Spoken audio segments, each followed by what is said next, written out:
Hey everyone, let's take a look at Achieve section 4.4, number 14. It deals with this function right here.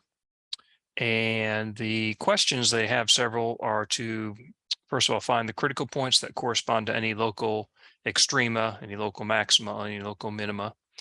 They ask you to differentiate between those two. Find values where the points of inflection occur.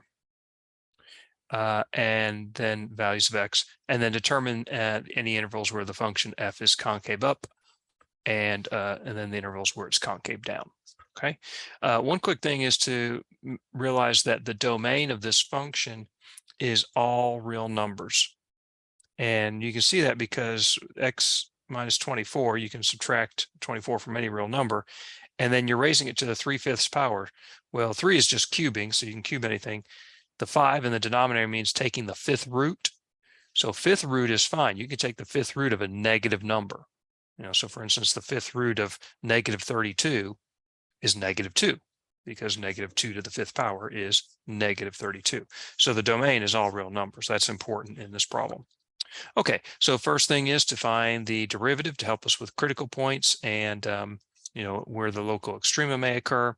So I power rule, actually it's chain rule essentially, but the inner function is just x minus 24. So when you take the derivative of the inner function, that's just times 1. So you bring the 3/5 down, subtract 1 or 5/5 from 3/5 gives you negative 2/5. Okay, and there's your derivative. I'm just going to rewrite that as 3/5, and this x minus 24 to the negative 2/5 I bring down to the denominator and write it to the positive 2/5 power. So there's my function. Clearly, the derivative is going to be undefined when x is 24, right?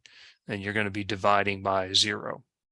And so that's a critical point. Remember, critical points are not only where the derivative is 0, but also where it's undefined in the domain, right? Of course, the domain's all real numbers, so that's good.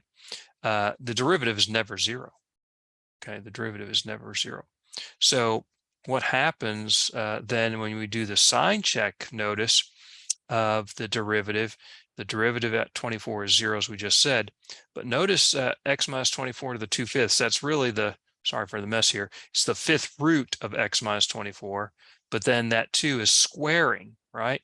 No matter what I put in for x, I could take, subtract 24, whatever that number is, I can take the 5th root of it, but when I square it, whether it's positive or negative, squaring it makes it non-negative.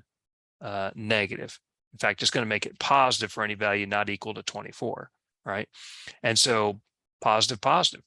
The derivative is positive everywhere except exactly at 24, where it's undefined. So what does that mean? The function is increasing on the entire domain.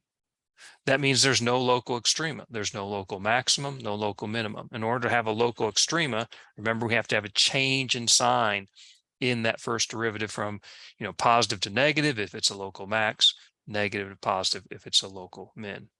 Now, Achieve says to enter DNE if there are no critical points that give rise to a local max, local min. So I assume that's what you would enter in this case. Okay, so that's the first question: find the critical points. So there are none. There's no local max or local min for this function on its domain. Now, find values where the points of the inflection occur. Where do we have any points of inflection, I guess, and if so, find those values. So, and then intervals where concave up and down, we need the second derivative. So now I'm actually going to work with this right here before I wrote it and just take the derivative of this. So 3/5 is a constant multiple, and this remaining, I'll just use the chain rule. Again, the inner function's derivative is just 1. So bring the negative 2/5 down, x minus 24, subtract 5/5. Subtract 1 from negative 2/5 gives me negative 7/5. So if I clean this up, I get a negative. 3 times 2 is 6. 5 times 5 is 25 down here. And then again, I'm going to take that x minus 24 to this negative 7/5 power and bring it down here to the positive 7/5 power. So here's my second derivative. Again, it's never 0, but it is undefined when x again is 24. Okay, this time when we plug in or do a sign check of the second derivative, again at 24 at 0, here we see if I plug in something greater than 24, like say 25, 25 minus 24 is 1. Well, 1 to any power is just 1. So I get 6/25, but it's negative 6/25. So I get a negative 6/25 when x is 25. When x is, say, 23, this will be -1. -1 to the 7/5 power is going to be -1. Okay, the fifth root of -1 is -1. -1 to the 7th power is -1 because these are odd powers, right? The fifth root is an odd root, and the 7 exponent is an odd exponent. So we're going to get a -1 out of that. If it was, if there was squaring like we had up here, -1, if we squared it, it would be +1. But here it's -1, which makes this be 6 divided by -25. But then we have a negative here, so negative times negative gives me positive. Okay. At any rate, notice there we do have a sign change in the second derivative. That means we do have a point of inflection at x equal 24, where the second derivative is positive is where we're concave up. So from -infinity to 24, and then where the second derivative is negative, then we're concave down on that interval. So what's really happening with this graph, if we kind of combine the two analysis here, we're first increasing concave up. So increasing concave up looks like that, right? We're increasing, but we've got the smile going, right? We're concave up, our derivative's increasing. And then we're increasing still after 24, concave down. So that looks like this. Okay, so right here, this is at 24. Okay, and this is, roughly what the graph looks like. And what's happening right at that point, the derivative is undefined there because we have a vertical tangent line. Notice there's no local max or min, okay?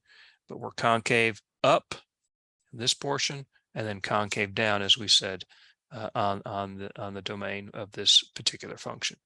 Okay, so interesting little function, but again, fairly not a whole lot going on here, but just a couple things to be careful about.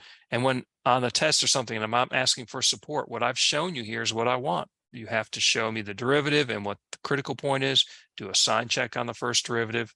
Then you can answer questions about, local max, local mins, etc. And then you need the second derivative with a sign check in order to talk about location of inflection points and then where it's concave up and concave down. Okay. Hope this answers any questions you have on this one. Please, again, as always, let me know if you need more help.